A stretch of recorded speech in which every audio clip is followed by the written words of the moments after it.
agradecemos que muchos de ustedes ya se estén conectando en este Neumolife en la versión número 9 de este año. Una ventana, un portal de información, de conocimiento con grandes profesionales de la medicina dominicana que ponen al servicio de la información de todos ustedes, no solamente su experiencia, su trabajo humano, sino también que nos actualizan. Y hoy tenemos un tema, señores, tan vital en el cual vamos a navegar y ustedes van a poder interactuar y van a aprender muchísimo, que es el cáncer del pulmón.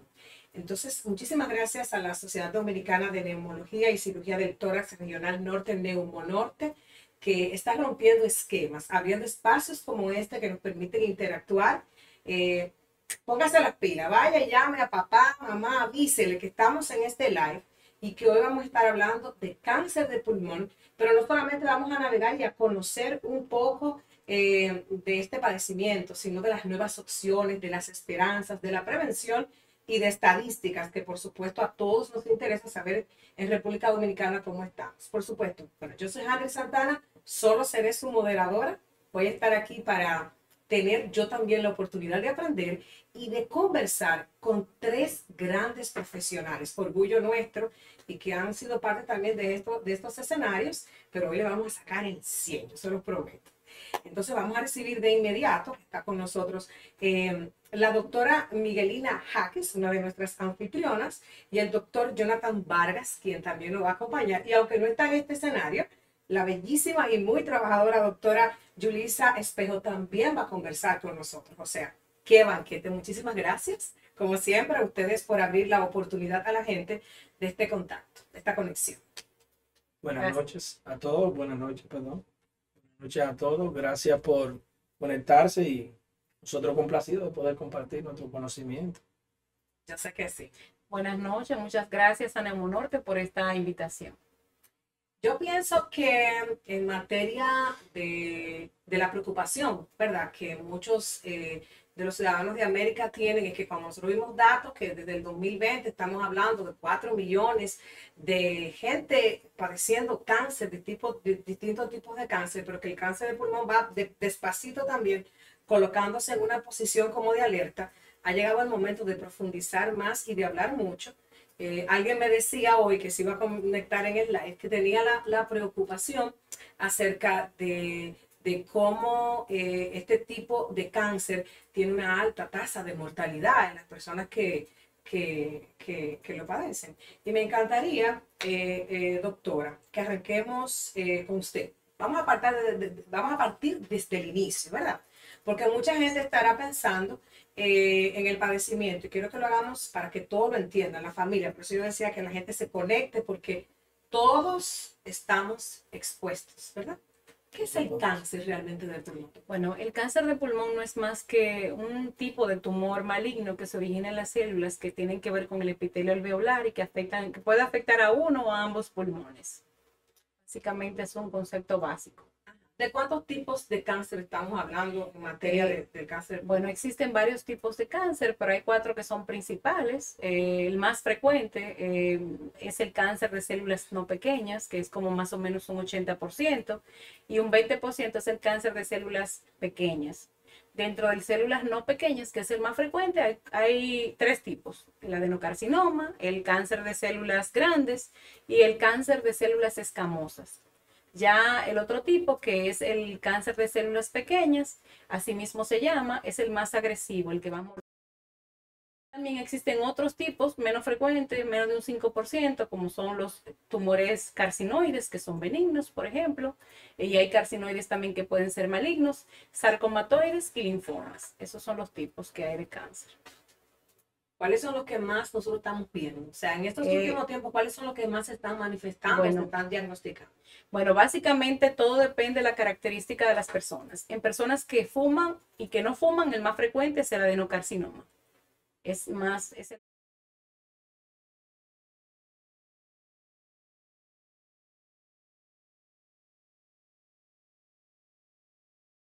y el de células grandes también. Ya el menos frecuente, gracias a Dios, es el células pequeñas, que es el más agresivo y el que más mortalidad tiene, donde los pacientes duran menos de vida ya al ser diagnosticado con esta enfermedad porque se detecta ya de forma tardía.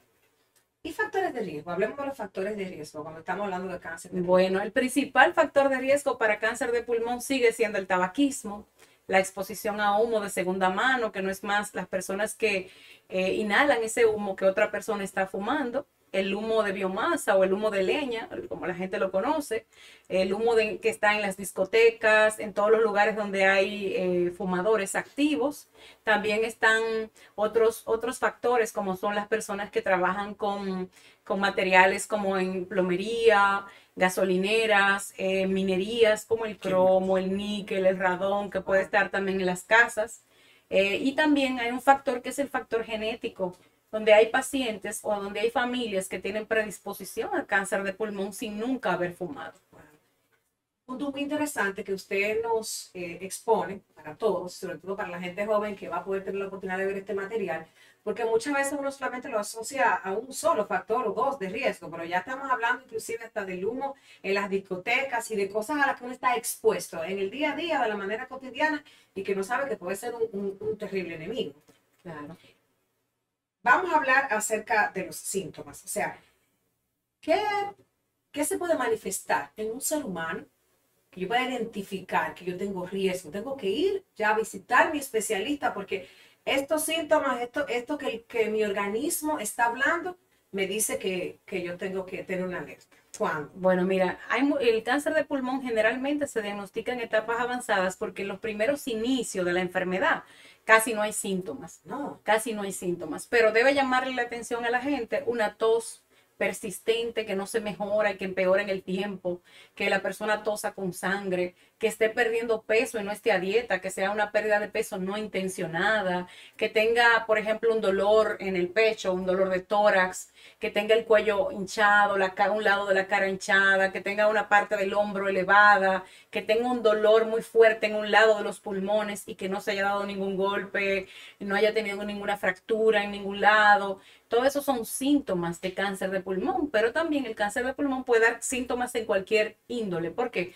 Porque puede dar ronquera también, la persona puede ir perdiendo la voz, las personas pueden tener dolor de cabeza y puede ser que el cáncer haya avanzado y se haya ido a otro órgano como el cerebro. Entonces, el cáncer de pulmón tiene síntomas muy inespecíficos y en etapas iniciales no tiene síntomas. Cuando da síntomas es porque ya la enfermedad está avanzada. Entonces eso también complica un poco el cuadro, por eso la gente siempre tiene que estar alerta acerca de, ya sea de su propia realidad, ¿verdad? O de cualquier cosa que me despierte, digamos, una preocupación y que yo deba ir a un especialista o buscar la información adecuada. Doctora, precisamente hablando de eso, ¿qué tan frecuente es en jóvenes? Porque muchas veces la gente solamente asocia el cáncer a gente de cierta edad. O sea, se ha manifestado mucho últimamente en personas jóvenes. Claro, mira, el cáncer de pulmón puede ser frecuente a cualquier edad. Y en personas jóvenes no fumadoras puede ser muy frecuente el adenocarcinoma, porque el adenocarcinoma no siempre se da en personas que hayan fumado. Es muy frecuente, por ejemplo, que en algunas familias te hayan dicho que sus padres hayan muerto de cáncer, que un hermano haya muerto de cáncer de pulmón. Entonces, ese tipo de pacientes, aunque sean jóvenes, que tienen familiares de primera mano que han muerto por cáncer de pulmón, tienen que chequearse por lo menos una vez al año y descartar que no vayan a padecer cáncer de pulmón, porque como te dije, hay un factor que es el factor genético, que no tiene que ver tanto con que tú fumes o no, sino puede ser con el sedentarismo, con la dieta, con el lugar donde tú trabajas y también con tu genética, que tú puedas desarrollar cáncer de pulmón. Es muy frecuente el adenocarcinoma en pacientes jóvenes que nunca han fumado. Yo he iniciado con un dato que yo sé que a mucha gente puede aterrarle, que es el nivel de mortalidad. Hablemos de eso, el nivel de mortalidad en el cáncer de pulmón. Bueno, mira, el cáncer de pulmón es el tumor que más causa mortalidad a nivel mundial, tanto en hombres como en mujeres. Es el que más tiene mortalidad. Básicamente en los pacientes con cáncer solamente de pulmón, solamente un 17 a un 24% sobrevive 5 años del diagnóstico de cáncer de pulmón. O sea que es un tipo de cáncer muy agresivo y por eso hay que diagnosticarlo a tiempo para poder tratarlo. ¿Cuánto tiempo puede sobrevivir un paciente una vez ya diagnosticado con un tipo de cáncer? Ya tenemos la problemática, hablemos de sobrevivencia. Bueno, la supervivencia va a depender mucho del momento en que hagamos el diagnóstico. Por ejemplo, no es lo mismo diagnosticar a un paciente en un estadio. El cáncer se diagnostica por estadios. Estadio 1, 2, 3 y 4. Entonces, los estadios iniciales, el 1, el 2 o el 3, hasta una parte del 3, puede ser que la supervivencia sea mucha, a 5 años. Pero si ya está en un estadio 3 o 4, es 17% a 5 años. Entonces, todo depende en el momento que diagnosticamos el cáncer. Y como estamos aquí para informar a la gente, para todo el que se conecte y todo el que vea este material una vez compartido también, y que la gente quede bastante edificada. Ok, estamos hablando del cáncer de pulmón, pero ¿a qué especialista es el primero que tiene que ir? O sea, ya usted tiene una sospecha, o tengo un síntoma, o tengo un precedente familiar, tengo una preocupación. ¿Cuál es el primer especialista que debo ir? Bueno, mira, lo ideal es que un paciente con síntomas respiratorios, como los que yo acabé de decir, una tos persistente que empeora con el tiempo, tos con sangre, pérdida de peso, pues visite un neumólogo, un especialista en enfermedad respiratoria.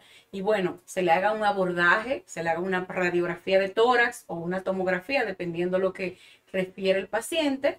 Y después de ahí, entonces, se parte de hacer un diagnóstico o una sospecha primero de qué enfermedad está padeciendo el paciente, porque pérdida de peso y tos con sangre no solo es cáncer, puede ser tuberculosis, puede ser otra enfermedad, puede ser una neumonía, puede ser un hongo en el pulmón. O sea, primero hay que hacer una sospecha clínica, porque el paciente tiene antecedentes de que fumó, por ejemplo, que está perdiendo peso, que tiene una tos que empeora en el tiempo, que está tosiendo con sangre. Ahí tú piensas que puede ser un cáncer de pulmón, le haces una imagen del tórax o del pecho, una tomografía, y ves ahí dónde está la lesión o qué característica tiene ese paciente que te hace sospechar el diagnóstico de cáncer de pulmón. ¿Y cómo se sabe qué tan avanzado está entonces? Bueno, mira, al principio tú con ver las imágenes y con ver el estado físico del paciente y el tiempo de los síntomas del paciente, tú como clínico, como médico especialista en enfermedad respiratoria, tú puedes tener una idea de qué tan avanzado puede estar la enfermedad. Pero después que tú ves las imágenes y ves que el paciente tiene un nódulo que es como una bolita en el pulmón que mide menos de 3 centímetros, o una masa que tiene más de 3 centímetros, o tiene líquido en el pulmón, tú te vas por ahí primero viendo qué es lo que tiene el paciente. Después de ahí decides qué le vas a hacer, qué abordaje diagnóstico le vas a hacer. Si es una bolita o un nódulo que mide menos de 3 centímetros, tú tienes que hacer una biopsia y tienes que ver de qué forma la haces. Si el nódulo, por ejemplo, está pegado central en el pulmón, vas a hacerle un estudio que se llama broncoscopía. Si está pegado a la pared, le puedes hacer una biopsia, por ejemplo, con una aguja a través de una tomografía, o le puedes hacer una cirugía dependiendo del caso. Entonces ahí entraría, por ejemplo, si es una cirugía, el cirujano de tórax para toma de biopsia de pulmón.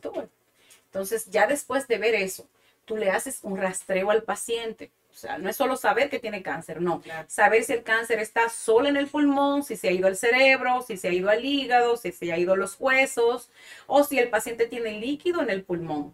Ya si el paciente tiene líquido en el pulmón, estamos hablando de una enfermedad que está en estadio avanzado, entonces se debe sacar ese líquido, se debe estudiar, y ese líquido se debe saber si hay célula maligna en el líquido. Y si hay célula maligna en el líquido, pues se sabe que el paciente está en un estadio 4. O si la enfermedad está fuera del tórax, si el paciente tiene una lesión, un nódulo, una bolita fuera del pulmón, que ya sea en el hígado, en el cerebro, en los huesos, ya sabemos que la enfermedad viajó por sangre a otro lado, entonces ya sabemos que la enfermedad está avanzada. Wow.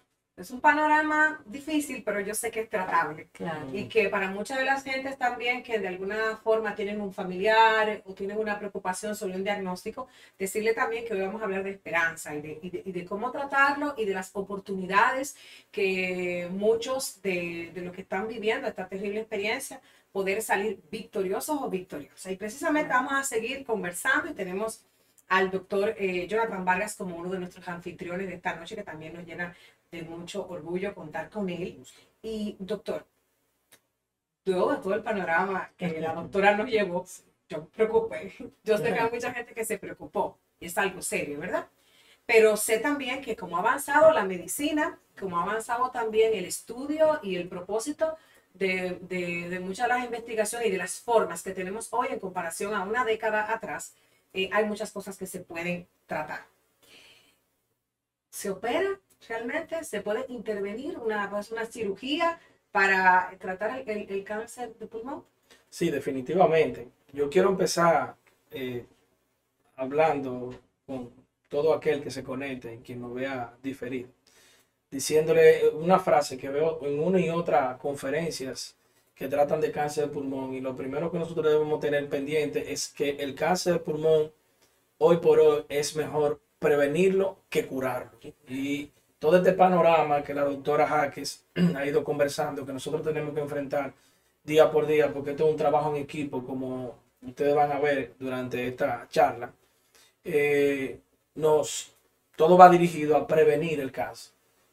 Lo que tenemos que tratar de que esto no llegue a un punto en el que nosotros como cirujanos, la doctora como médico de tratamiento, también como neumóloga, la doctora Espejo, que más adelante estará con nosotros, pueda actuar en una etapa temprana.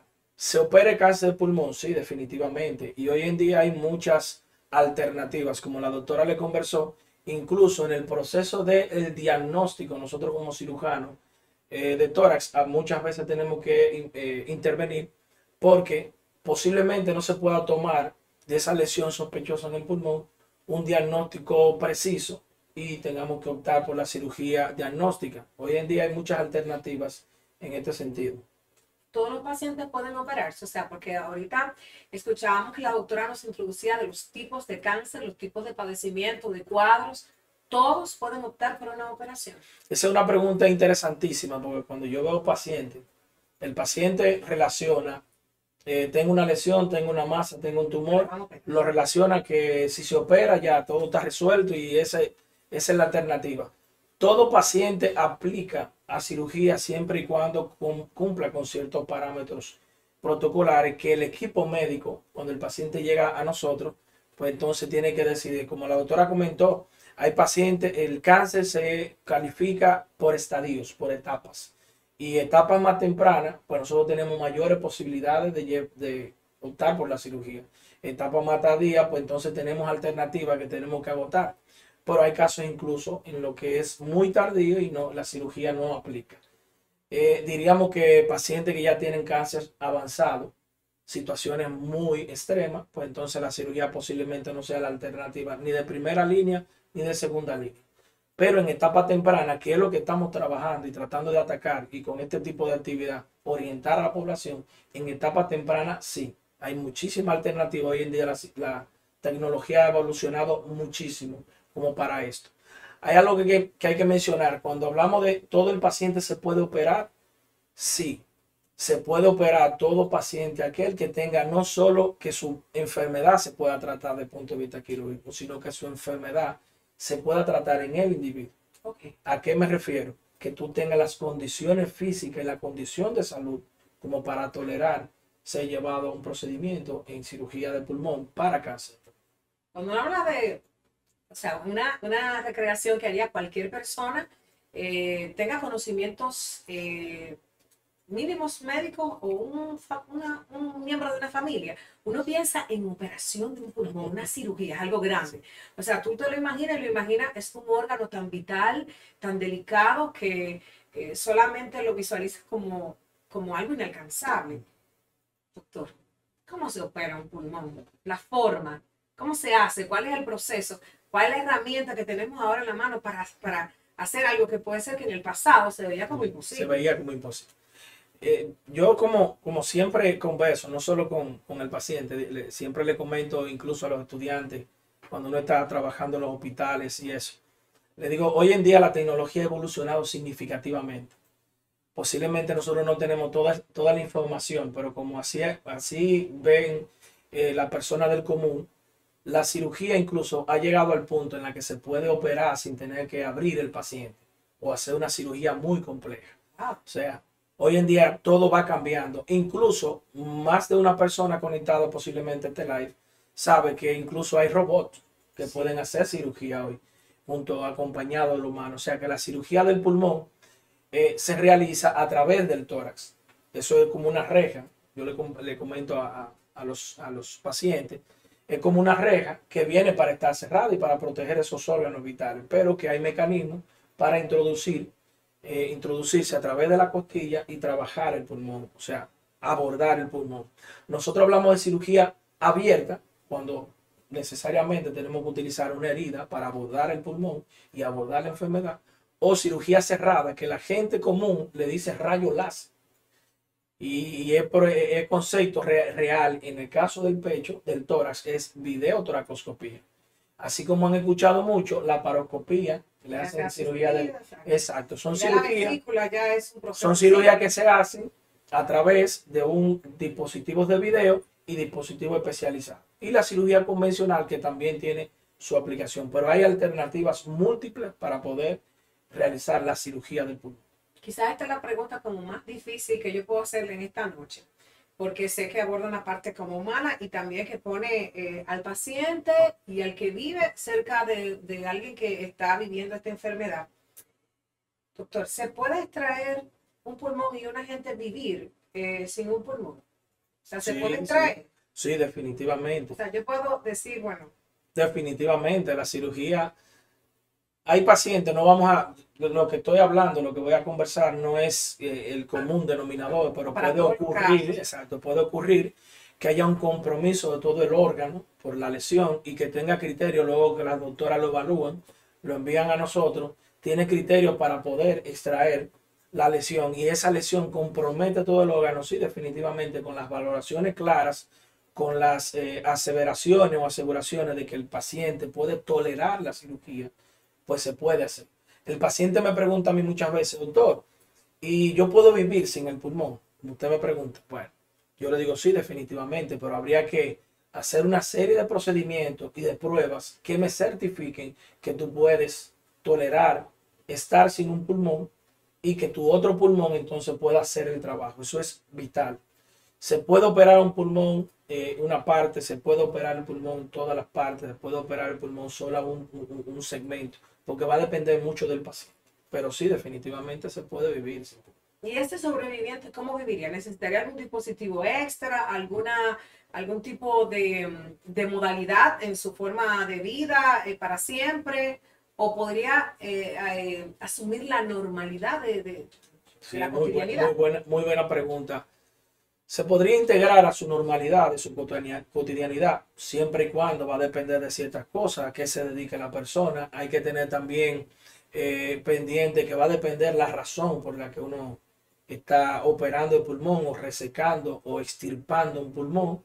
Hay razones incluso que no están relacionadas a cáncer y que pueden ser motivos a que uno tenga que extraer una parte del tórax, en este caso el pulmón. Entonces, todo va a depender de la persona. O sea, en qué ambiente, en qué contexto nosotros estamos y a qué paciente nos enfrentamos. Siempre yo trato de orientar al paciente como que para cuando él llega a la consulta no es que en ti aplica todo, sino que en ti vamos a aplicar un protocolo, vamos a aplicar unos criterios y depende de esos criterios vamos a tener entonces resultados a largo plazo. Hay que tener pendiente que hay recomendaciones que son fundamentales. Porque si yo te trabajo a ti un pulmón, que sepa, si yo hago una cirugía de pulmón, porque tú tenías un cáncer de pulmón y tú tuviste la oportunidad de ser llevado a cirugía, estás recibiendo tratamiento, pues entonces todos esos hábitos tóxicos o inadecuados, pues tienes que abandonarlo, no tienes que abandonarlo. A mí me llegan pacientes y me dicen, yo le pregunto, ¿usted fuma? Sí, fumo. ¿Y cuándo lo dejó? Yo lo dejé hace mucho. ¿Cuándo? La semana pasada. O sea, eso...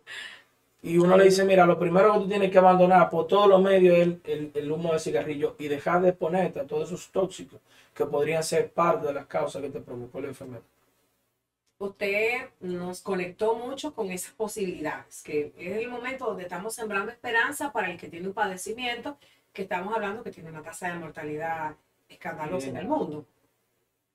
Pero ¿qué riesgo tiene, doctor? Porque ya sabemos que se puede. Inclusive usted me lleva una gran lección, o ya yo sé que una persona puede ser intervenida y vivir sí. sin uno de esos latidos tan importantes para respirar. Y eso a mí me da mucha esperanza para gente que uno conoce que a lo mejor están en ese proceso. Pero ¿qué tan riesgoso es? La parte del riesgo es como la pregunta obligada de toda la consulta que yo tengo. Esa es la pregunta que yo debo responder con cada paciente que llega a mi consultorio. Sí, el riesgo va a depender, como la doctora estuvo conversando, hay factores y hay situaciones y criterios que nosotros tenemos que evaluar. Como esto es un trabajo en equipo, Cuando el paciente llega a nosotros como cirujanos, regularmente muchos factores están valorados previamente. Saber cómo está el paciente, qué comorbilidades tiene, o sea, si es diabético, si es hipertenso, si era fumador anteriormente, si ha tenido algún tipo de cirugía anterior, si ha enfrentado algún procedimiento mayor. O sea, hay muchos factores que valorar y de eso va a depender los riesgos. Yo siempre le comento al paciente, el riesgo va a ser directamente proporcional a la preparación del paciente, porque el riesgo que nosotros vamos a enfrentar está relacionado a qué tan preparado el paciente está y qué tan evaluado está el paciente. Siempre le digo al paciente, tú tienes que entender que cuando uno, por ejemplo, cuando uno sale de su casa, uno se prepara, hace que todo esté listo para poder enfrentar cualquier eventualidad que lleve en el camino, igual en la cirugía. Se prepara el paciente, se coordina el paciente, se ve que el paciente tenga las condiciones adecuadas, metabólicas, físicas, que el tratamiento incluso que va a enfrentar posteriormente también se evalúa previo a la cirugía. O sea, son todos esos factores los que nos van a determinar el riesgo. Y el riesgo se va a reducir en la medida que nos preparemos. Doctor Vargas, en este momento yo abrazo una de las frases con la que usted inició acerca de que la mejor medicina debe ser la prevención. O sea, ojalá que este escenario, que es un escenario para educar, para concienciar, pues nos lleve también a nosotros a reflexionar. A lo mejor una persona no tiene un síntoma, no tiene un precedente, está joven, no está pensando en eso, pero que la prevención sea para nosotros un gran protagonista en esta conversación. Por lo tanto, yo quiero que hagamos un, digamos, entre ustedes como grandes galenos, vamos a hacer un 5 no. ¿Cuáles son los no que yo tengo que tener claro hoy para mí, para mi familia, para yo prevenir el cáncer de pulmón? ¿A qué yo debo decirle que no? ¿Cuáles son las 5 cosas más importantes a las que nos podemos poner de acuerdo? Como digo 5, yo sé que habrá más, pero para que la gente las agarre, la tome nota y hoy no se le olvide. Hasta hágase un lema en su casa. Y usted que tiene sus hijos ahí, que les guste el vape, cigarrillos electrónicos, que fuman tabaco, que eso lo estaremos hablando ahorita con nuestra tercera especialista, la doctora Gilis Espejo. Pero para ustedes en casa, en este momento, y para los jóvenes que están viendo este material, que muchas veces uno dice, yo estoy joven, estoy muy sano, me gusta el cigarrillo electrónico, me la paso con juca. Vamos a hablar de los 5 no. Okay. Desde el punto de vista de ustedes. Bueno, lo primero sería no al tabaquismo. Y tabaquismo no es solo cigarro o cigarrillo. Estamos hablando de juca, de vape, estamos hablando de exposición a biomasa, humo de leña.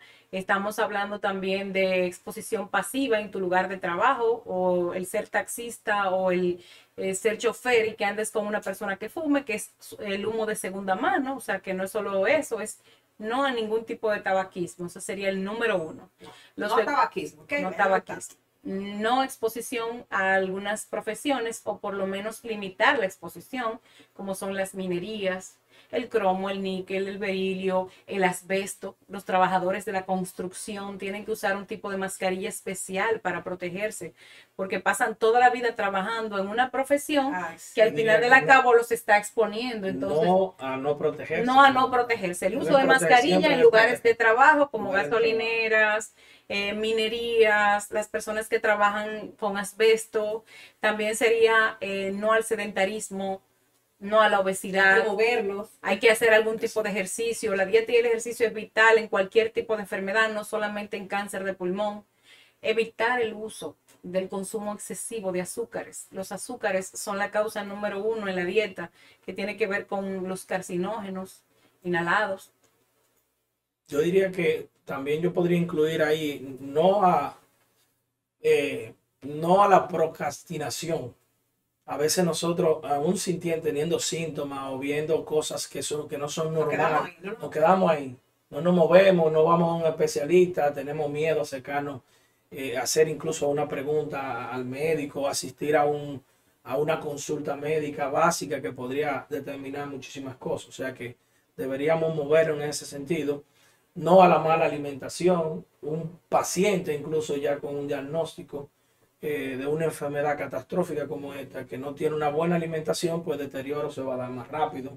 Puede ser un motivo de dificultad. Yo diría también que hay que tener muy pendiente en esto del consumo de humo, que es una discusión que que he tenido incluso yo con gente joven, o sea, el vape es un dispositivo que produce humo o que no produce humo, porque muchos tienen la idea de que no, que eso es vapor, que eso no. Que eso no es nicotina, No. que eso no es tabaco, No, que eso no me afecta. No, Pero- abandonemos ese. Pero aunque no sea un producto concentrado del tabaco, pero acuérdate que tiene un modo de la combustión que estás produciendo al inhalar. Entonces es peor inhalar. Sí. Estamos exponiendo nuestros pulmones. No, está maltratando tu Como pulmón. lo inventa, porque siempre van a inventar algo. Sí. O sea, el ser humano tratando de buscar llenar esos espacios, aliviar la ansiedad, va a seguir buscando. Entonces estamos jugando con los pulmones. Finalizo con ustedes con algo importante, y es que existen muchos tabús, muchas ideas. La gente crea inclusive sus propias teorías. Hay teorías como que el uso, por ejemplo, de marihuana constante podría desencadenar cáncer de pulmón. No sé si eso es cierto, es verdad, no hemos escuchado eso. Bueno, es un tipo de droga, la marihuana es un tipo de drogas. Las sustancias que son inhaladas, que son drogas, hacen daño al cuerpo, y claro que sí, pueden desencadenar una serie de reacciones genéticas en tu cuerpo que con el tiempo pueden llevar a cáncer de pulmón, y no solamente a cáncer de pulmón, cáncer de boca, de lengua, de piel, de otras cosas. Que el asma puede desencadenar para un paciente que ha sufrido asma durante cierto tiempo, sí o no. O sea, podríamos tener el caso de que el asma podría llevar a una persona a una circunstancia de cáncer de pulmón. No. Generalmente el asma es una enfermedad inflamatoria crónica de la vía respiratoria, pero el asma no lleva cáncer, no. Escucha. Ahora, un asmático puede darle cáncer como cualquier otra enfermedad, un diabético, un Si no se hipertenso, cuida. un fumador, una persona que no haya fumado, un asmático, puede darle cáncer. Fumador pasivo. Puede fumar pasivamente, puede tener un contacto con una persona que fume. Y quizás, por ejemplo, hay pacientes que dicen, yo nunca he fumado, pero sus amigos todos fuman. Y cuando van a la discoteca o a un restaurante, él no fuma, pero está al lado de 5 personas que fuman. Entonces, está fumando, está teniendo humo de segunda mano. Exacto, o sea que está expuesto como quiera. Porque a veces eso son cosas que uno escucha en el día a día, o que la gente va creando, le va creando desinformación, y que se convierte en una cultura local, y la gente luego lo cree y lo asume como que es un sí. Sí. Bueno, señores, nosotros esta conversación está digna de coleccionarla para compartirla con todo el mundo, porque hemos aprendido, hoy nos vamos bastante claros en este live, en este Neolife, en esta iniciativa de Neumonorte increíble. Hemos hecho el viaje enterito. Primero ya establecimos desde que era el cáncer de pulmón hasta cómo tratarlo, hasta que hay oportunidad de usted sobrevivir luego de la operación, y que no tenga una partecita de esa tan importante que usted cree que usted tiene esperanza, que puede ser victorioso, con mucha prevención. Eso es muy importante. Recuérdense que el objetivo de este Neumolife siempre es cuidar tu salud respiratoria y utilizar el trabajo, el prestigio, el compromiso de estos profesionales de su día a día para transformarlo en conocimiento para ustedes. Vamos a una pausa, y al regresar, doctores, ustedes todavía van a estar por aquí. Vamos a estar conversando con otro especialista de un tema que yo sé que a los muchachos también les va a gustar muchísimo, sobre todo a los jóvenes. Es incidencia precisamente juca, cigarrillos electrónicos, mucho más, y estadísticas en República Dominicana. Volvemos, usted no se mueva.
Continuamos en este Neumolife, en esta edición 9 de este año, de 2022, gracias a Neumonorte, esta iniciativa que nos conecta con el conocimiento, que nos acerca y que nos da la oportunidad de que grandes profesionales que trabajan para la salud respiratoria y la salud en sentido general ocupan este escenario para informar. Yo sé que hay mucha gente que se ha ido conectando. Si usted acaba de llegar, miren, esto es un plato fuerte. Lo que hemos tenido hoy es excepcional.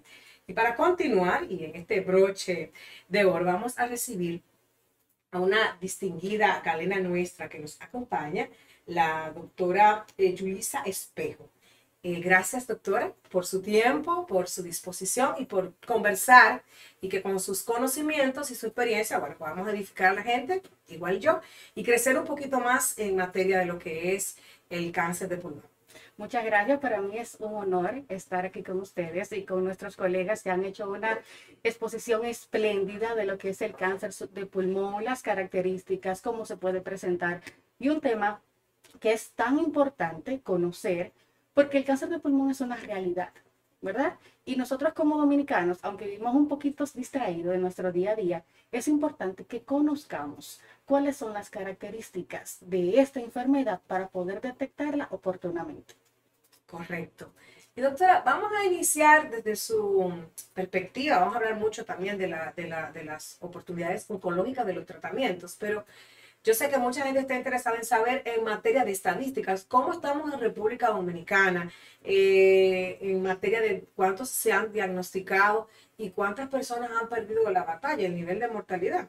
Claro que sí, vamos a hablar un poquito de estadísticas. Es curioso que las estadísticas en el mundo y en República Dominicana son totalmente diferentes. Sí. Sí, hay que tener bien pendiente que el cáncer de pulmón es el segundo cáncer más frecuente a nivel mundial.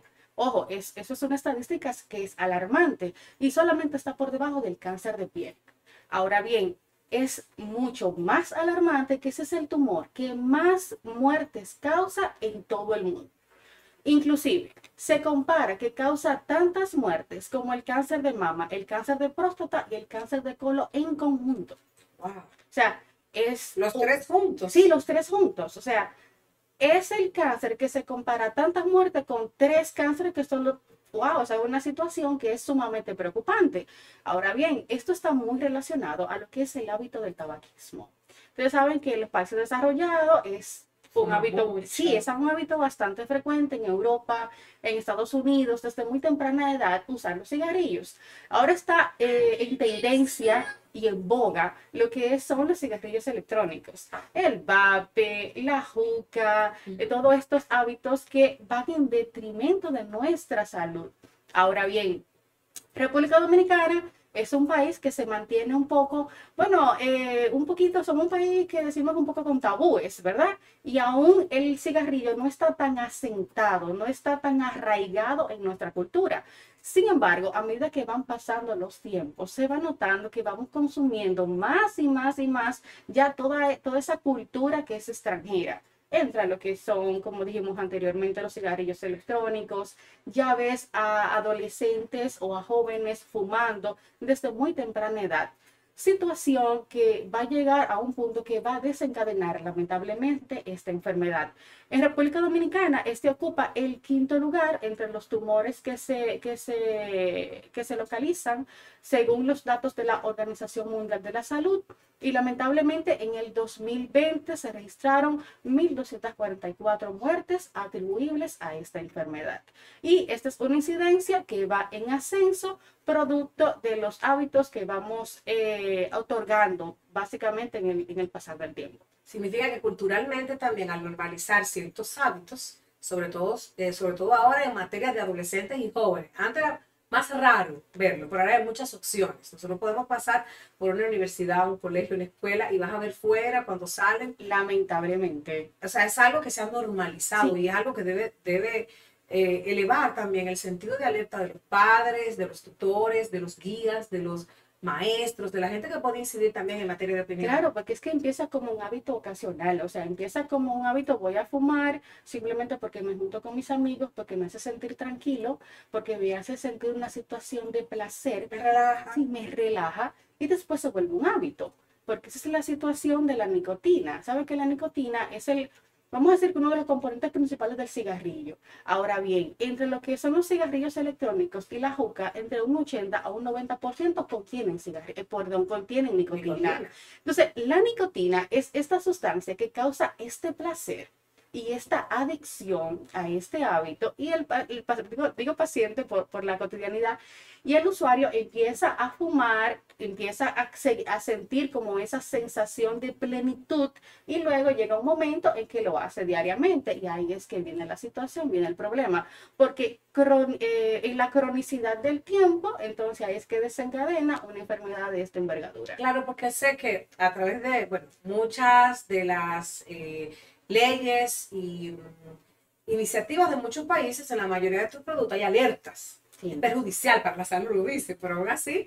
que es hasta cómico, es porque... perjudicial para la salud, pero lo venden, Pero lo lo venden. utilizan y se vuelve adictivo. Exacto. Hablemos de tratamientos oncológicos. Con el doctor estábamos hablando acerca de las cirugías, maravillados de la oportunidad a través de la ciencia y de la tecnología de poder hacer una cirugía de ese nivel que era impensable en el pasado. Eso era como pensar como algo totalmente imaginario.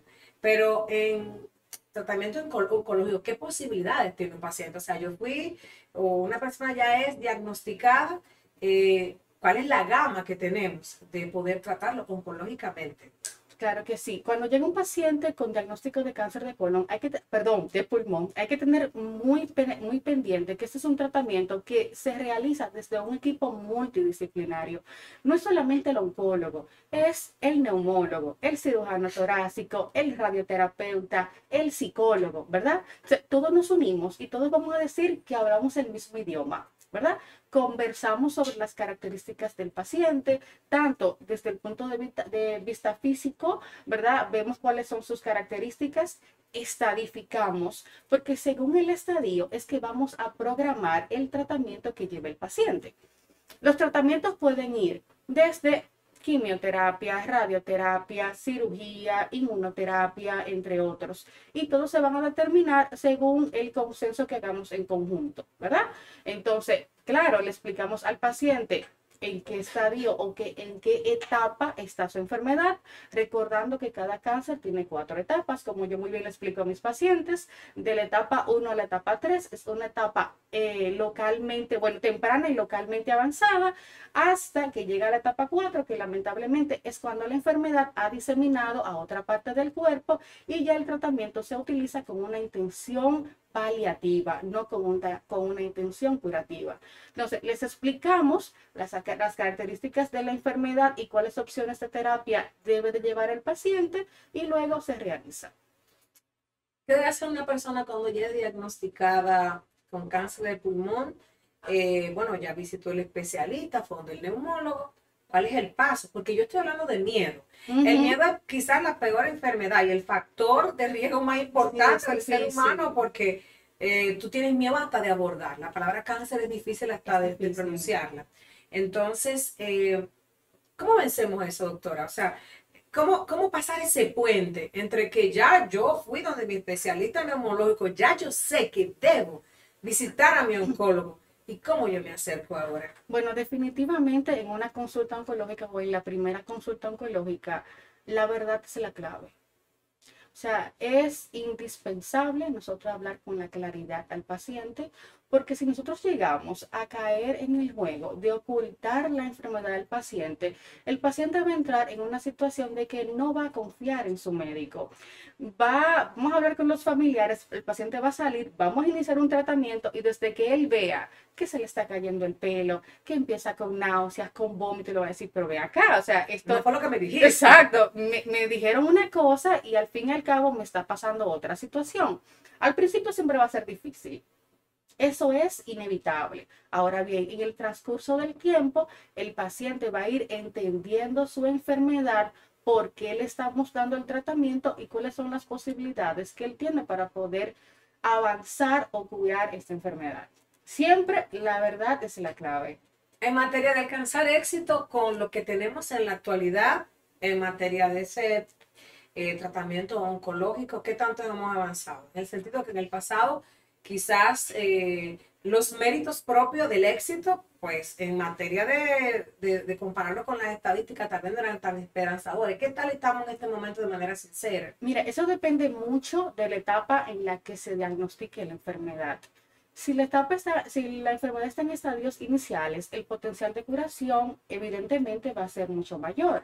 Sin embargo, cuando la enfermedad está localmente avanzada o está metastásica, igual tenemos opciones de tratamiento que van entre la quimioterapia, la radioterapia, la famosa inmunoterapia, que no es más que un tratamiento en el que se encarga de estimular lo que es el sistema inmunológico de nuestro cuerpo, sí, para poder combatir el cáncer. Entonces ahí podemos utilizar tratamientos como son los anticuerpos monoclonales, los inhibidores de la angiogénesis, los cuales van a combatir esta enfermedad con la intención de poder curarnos. Poder curarlo lógicamente, a medida que va pasando el tiempo, van saliendo más ensayos, más opciones de terapia y se va abriendo más la ventana de esperanza para poder combatir esta enfermedad. Entonces, médicamente, y como yo sé que ustedes siempre están muy conectados y muy actualizados, hemos avanzado realmente. O sea, hemos avanzado en materia de cáncer de pulmón para el abordaje oncológico. Sí, definitivamente hemos avanzado. Recuerden que como el cáncer de pulmón es uno de los cánceres más frecuentes en el mundo y el cáncer que más causa muerte, diariamente se están haciendo estudios para poder combatir, o sea, cómo podemos alcanzar la curabilidad de estos pacientes y poder salvarlos para que puedan salir de esta condición. Sin embargo, hay que recordar que los fármacos oncológicos cada vez estamos viendo que están teniendo un costo mayor. Recordar que estamos en un país tercermundista, ¿verdad? Que los medicamentos pueden llegar, pero quizás no están a la asequibilidad de las coberturas de las aseguradoras. No es fácil tener un tratamiento que te esté costando, vamos a decir, 200,000 o $500,000 mensual para poder salir de esta enfermedad y recordar que son tratamientos que son oportunos. O sea, si ahora es que se necesita, yo no puedo sentarme a esperar que la aseguradora me dé el permiso para poder utilizarlo. El paciente se siente muy impotente porque quiere acceder al tratamiento, sin embargo es difícil. No es lo mismo, lógicamente, tratar el cáncer en el primer mundo como en el tercer mundo. Sin embargo, en República Dominicana hemos avanzado bastante con estos medicamentos y nos está ayudando bastante lo que es el departamento de alto costo, el cual nos cede los medicamentos para que podamos tratar a los pacientes. Esperanza. Sí. Y realmente nos respalda y el paciente lo puede optar por los medicamentos de una manera, vamos a decir, gratuita, porque el gobierno nos respalda gubernamentalmente para que se pueda acceder y el paciente tenga una mayor esperanza a combatir esta enfermedad. Esperanza de vida. Ahorita hablaba con los doctores acerca del cáncer en jóvenes, pero en República Dominicana, ¿qué tal entre mujeres y hombres? ¿Cómo la perspectiva del diagnóstico en sexos? El cáncer de pulmón lamentablemente va a ser más frecuente en los hombres, ¿verdad? Tiene una alta tasa de mortalidad más en hombres que en mujeres y también está más ligado a la raza más negra que a la raza blanca, ¿verdad? El cáncer de pulmón. Realmente es un tumor que se ve ya en edades avanzadas. Como dijo nuestra colega, puede presentarse en edades un poquito más. Pero puede ser que lo tuviese antes, años, y duró años para desarrollarse. Sí, porque a ver, le explico algo. Si el paciente nos llega con cáncer de pulmón a consulta, no quiere decir que el cáncer apareció ayer y ya de una vez ocasionó síntomas. Recuerda que el cáncer tiene que alcanzar un volumen o un tumor lo suficientemente grande para que pueda desplazar u obstruir ciertas estructuras respiratorias para que no pueda dar un síntoma. O sea, eso quiere decir que el cáncer tiene tiempo ahí creciendo despacito, ¿verdad? Hasta que logra presentar o manifestar un síntoma y ya cuando lo presenta lamentablemente es tarde. Por eso nosotros siempre tenemos que abogar con los pacientes de que deben de acudir rutinariamente al médico, independientemente de que no tenga síntomas, porque ahí es donde viene el diagnóstico oportuno de esta enfermedad. Prevención, diagnóstico oportuno, los no que usted se tiene que llevar hoy para siempre, para seguirlo compartiendo, porque es un riesgo constante. Así es. Yo sé, abordamos ahorita un tema importante para muchos de los jóvenes, juca, cigarrillos electrónicos, Pero, doctora, de manera sincera, ¿podemos establecer que los cigarrillos electrónicos son menos riesgosos a la salud que un cigarrillo normal, un tabaco normal de lo que la gente compra en una caja de No, de manera orgánica? la juca y los cigarrillos electrónicos son más riesgosos y predisponen más a una enfermedad como esta. Y es lamentable.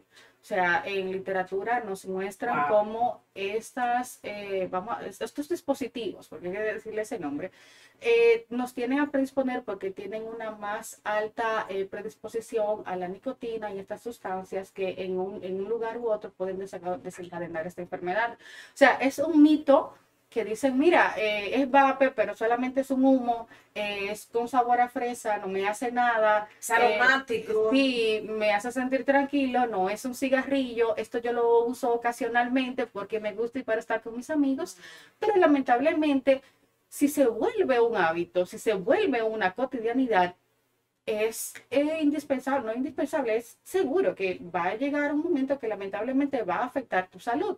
Y no necesariamente con un cáncer, puede venir Otros. cualquier otra situación inflamatoria que los neumólogos están combatiendo esa situación y ayudando a concientizar a la población de que tienen que entender que todos estos hábitos lamentablemente ponen en detrimento su salud. Finalizo con esta pregunta, doctora. Una vez que un paciente ha sido diagnosticado, ya está en un, digamos, en un tratamiento oncológico, ¿qué tan importante es el acompañamiento de la familia, la integración?